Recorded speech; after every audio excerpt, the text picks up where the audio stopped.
Hello दोस्तों, क्या हाल चाल। मैं राम शर्मा एक बार फिर आप लोगों का स्वागत करता हूं आपके अपने परिवार के एनवाई में।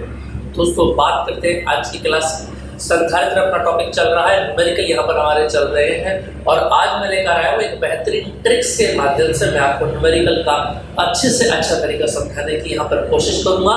उम्मीद है आपको हमारी सारी क्लासेस बहुत अच्छे से समझ में आ रही होंगी और आप अपने हैंड राइटिंग नोट्स अपने ही हाथों से बनाते हुए चल रहे होंगे। ठीक है, चलिए दोस्तों बात करते हैं आज के टॉपिक की, मेरा नहीं की। तो टॉपिक का नाम है संधारित्रों का संलग्न संयोजन। इससे पहले की अगर मैं बात करूं तो संधारित्रों के दो तरीके के संयोजन हमने आपको बताए हैं, कॉम्बिनेशन, एक श्रेणी क्रम और एक समांतर क्रम, यानी कि इन सीरीज और इन पैरेलल।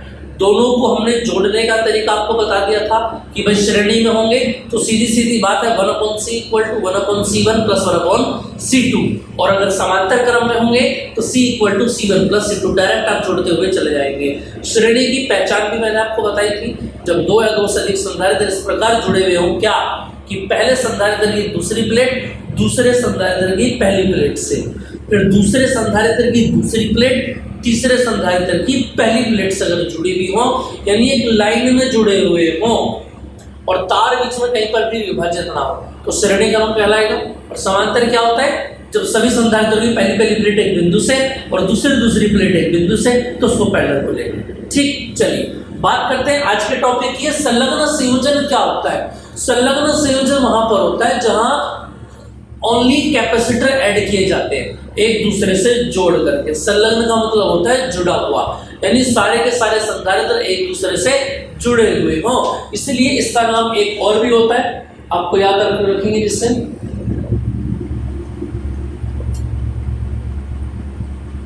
Adjacent capacitor. ठीक है, इसका मतलब भी क्या होता है, संलग्न होता है। और एग्जांपल के माध्यम से मैं आपको चीजें यहाँ पर क्लियर करता हूँ। ठीक है, तो इसलिए मैं सबसे पहला एग्जांपल यहाँ पर बताता हूँ आपको, और याद रखना ये प्रश्न अगर मैं पहले आपको दिखा देता हूँ कि क्वेश्चन हमारा है क्या, उसके बाद मैं आपको बताता हूँ। देखिए जरा, बस सीधा सीधा क्वेश्चन हमारा ये है, इस क्वेश्चन को आप ध्यान रखेंगे।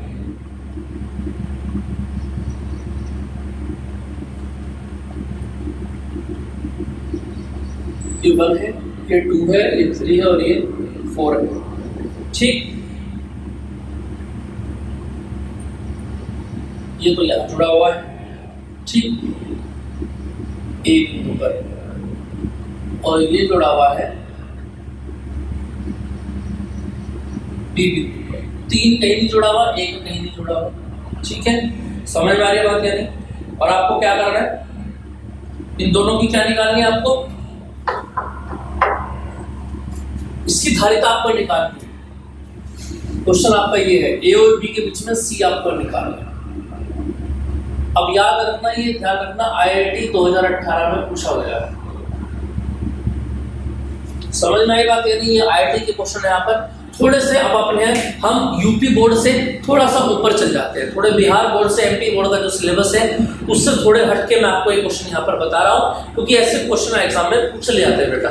ठीक, चलिए अब देखिए क्वेश्चन को करेंगे कैसे। अगर मैं बात करूँ, सबसे पहले आपको जब ऐसा प्रश्न मिलेगा तो आपको जितनी भी प्लेट है सब प्लेटों के नंबर डाल देने हैं। नंबर डालने के बाद क्या करना है, जैसे यहाँ पर 1 2 3 4 आपने डाल दिया। उसके बाद देखो, हमको पता है एक कैपेसिटर में कितनी प्लेट होती है, एक कैपेसिटर में 2 प्लेट होती है, यानी 2 प्लेटों के बीच में एक कैपेसिटर होता है, इतना भी आप कह सकते हैं। बात को देखें जरा, 1 और 2 के बीच में एक कैपेसिटर है, उसको आप क्या बोलेंगे, C1। 2 और 3 के बीच में एक कैपेसिटर है, उसको आप क्या बोलेंगे, C2। फिर 3 और 4 के बीच में कैपेसिटर है, उसको आप बोलेंगे C3। यहाँ तक की बात समझ में आ गई कि नहीं आ गई? क्लियर है इतनी बात? चलिए यहाँ पर बिंदु A बना लेते हैं और यहाँ पर बिंदु B बना लेते हैं।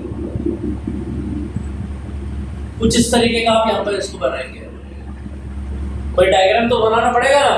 देखो, सबसे पहले कोऑर्डिनेट्स आप बनाते कैसे, जो जो पॉइंट एक दूसरे से जुड़े हुए हो उनको एक जगह पर रखेंगे। 1 और 3 जुड़ा हुआ है, 1 और 3 जुड़े हुए हैं तो उसके कोऑर्डिनेट 1, 3 आ गए। ठीक, बी की अगर मैं बात करूं तो देखना बी में क्या है, बी से कौन जुड़े हुए हैं, 2 और 4। यहाँ तक कोई दिक्कत? क्लियर है बात? चलिए अब यहाँ से आगे की बात अगर मैं स्टार्ट करूँ तो देखना जरा यहाँ से कैसे करेंगे आप। देखो जी, अब देखो जोड़ने का तरीका, अगर मैं C1 की बात करूं तो C1 कहाँ है? C1 1 और 2 के बीच में है, तो एक ही है और दो ये रहा। आ रही है बात समझ में आपको? देखो आपको समझ में आनी चाहिए बात, ठीक है। उसके बाद C2 देखो 2 और 3 के बीच में 2 और 3 के बीच में, C3 देखो 3 और 4 के बीच में 3 और 4।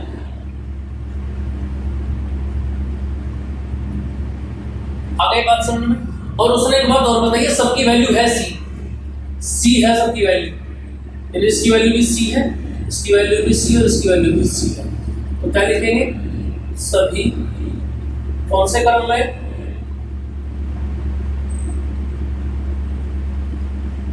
समांतर क्रम में। इसका मतलब C बराबर क्या बनेगा?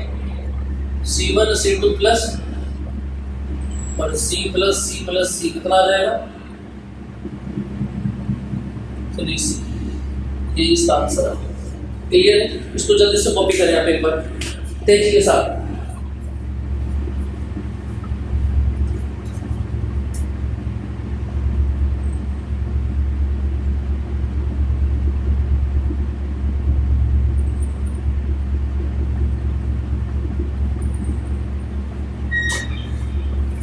चलिए जी, इतनी बात समझ में आ गई होगी आपको?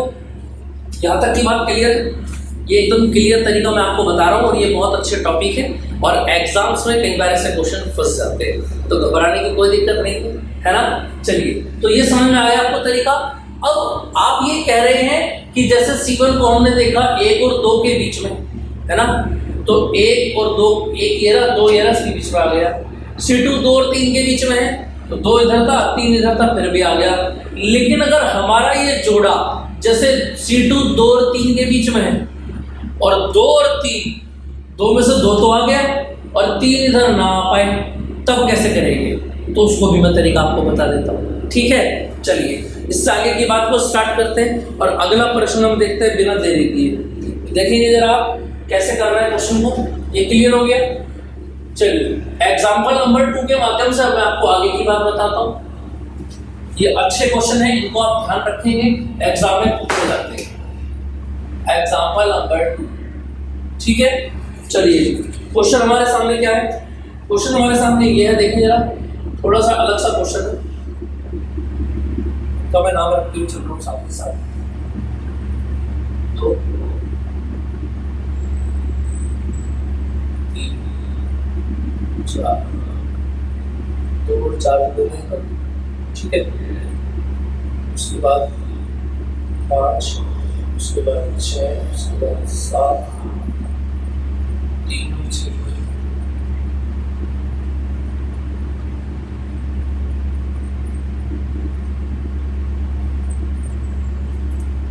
ठीक है। और यहाँ आपको C, A और B के बीच में आपको क्या निकालना है? इक्विवेलेंट निकालना है। आ रही है बात समझ? इसको आप कैसे क्लियर करेंगे ये बताइए, ठीक है। चलिए, अब ऐसा क्वेश्चन आपको मिलेगा तो सबसे पहले आपने नंबर डाल दी, जरूर नहीं नंबर डाले हुए मिलेंगे, आप अपने आप लिख सकते हैं। अब देखो 1 और 2 के बीच में कौन आएगा?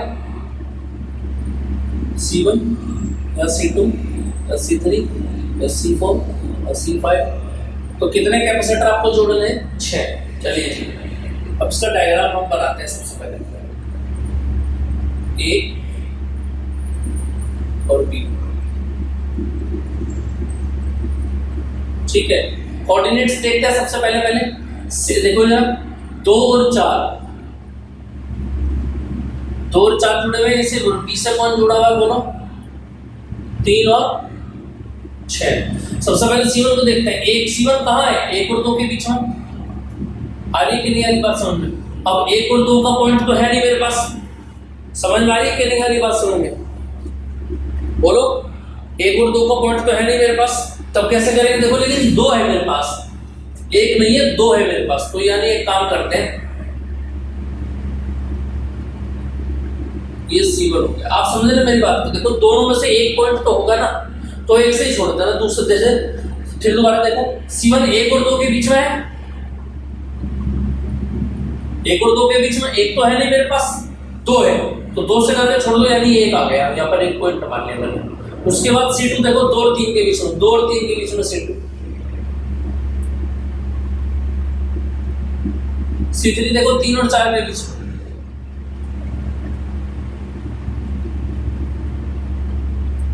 C3 3 और 4 के बीच में C3। समझ में आ रही है बात? यानी ये तो पूरा नहीं हो पाएगा, जो पूरा नहीं हो पाएगा उसको कट लगा देना बीच में, है ना।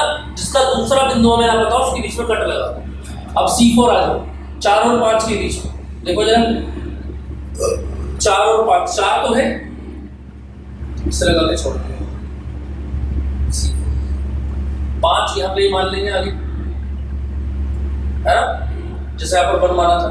ठीक, चलो अब आ गया C5 5 और 6 के बीच में। C5 कहाँ है बोलो? C5 5 और 6 के बीच में, 6 तो ये रहा और 5 ये रहा, यानी एक कैपेसिटर यहाँ पर जुड़ेगा, बोलो जुड़ेगा कि नहीं जुड़ेगा? C6 आ जाओ, 6 और 7 के बीच में, 6 7 तो है नहीं, तो 6 से चला और यहाँ पर लाके छोड़ दिया, ये 7 बना दिया, ये C6 हो गया। जिसका अगला बिंदु नहीं पता होता उसको आगे कट लगा दो। ठीक है, अब यही डायग्राम आपका कैसे मॉडिफाई हो जाता है देखें जरा जाओ। यही डायग्राम कैसा बनेगा आपका? ये A है और ये B है, A और B के बीच में तो आ गया C2 ऊपर, ठीक है, नीचे आ गया C3 और सबसे नीचे क्या आ गया? C4 और C5। सभी के मान C तो C1 कैंसिल हो गया और C6 आपका कैंसिल हो गया, बाकी तो सब यही है ना। चलो 6 ही अपने पास। अब देखो C4 और C5 कैसे श्रेणी में है? C4 और C5 कैसे बोलो? श्रेणी में। तो इन दोनों को जोड़ लेते हैं, 1/c dash equal to 1/c plus 1/c, यानी कि 2/c, यानी c डैश कितना आ गया? C/2। क्लियर है? अब इन दोनों को मिलके एक बना दिया, यानी C2 C3 और C डैश कैसे है? श्रेणी में। श्रेणी का मतलब कैसे होगा बोलो? सॉरी, समांतर में। समांतर तो पड़ेगा, C2 C3 दोनों जोड़ के C डैश आया, है ना। समांतर में कैसे जोड़ेंगे बोलो? उठा के जोड़ दो, C और लास्ट वाले का कितना? C/2। तो ये कितना आ जाएगा बोलो? यहाँ से कितना आ गया? एलसीएम कितना आ गया? 2, इसके अपॉन में 1, इसके अपॉन में 1, यानी 2 और 2 4 और 1 5, 5 C/2। ये आपका क्या आ गया? CAB आ गया। क्लियर हुई कि नहीं ये बात? समझ आगे बात समझ। इसका स्क्रीनशॉट लेना चाहे तो आप ले सकते हैं, ठीक है। बाकी अपने नोट्स खुद बनाएंगे, ये ध्यान रखेंगे आप। चलिए दोस्तों, इतनी बात आपको समझ में आ गई होगी। मिलते हैं नेक्स्ट क्लास में, बने रहिए हमारे साथ। आपको वीडियो अच्छी लगी हो तो शेयर और सब्सक्राइब जरूर करना, ठीक है। उससे हमको मोटिवेशन मिलेगा आगे बढ़िया कंटेंट बनाने के लिए, ठीक है। चलिए तो मिलते हैं नेक्स्ट क्लास में नए टॉपिक के साथ, नई तकनीक के साथ। जय हिंद।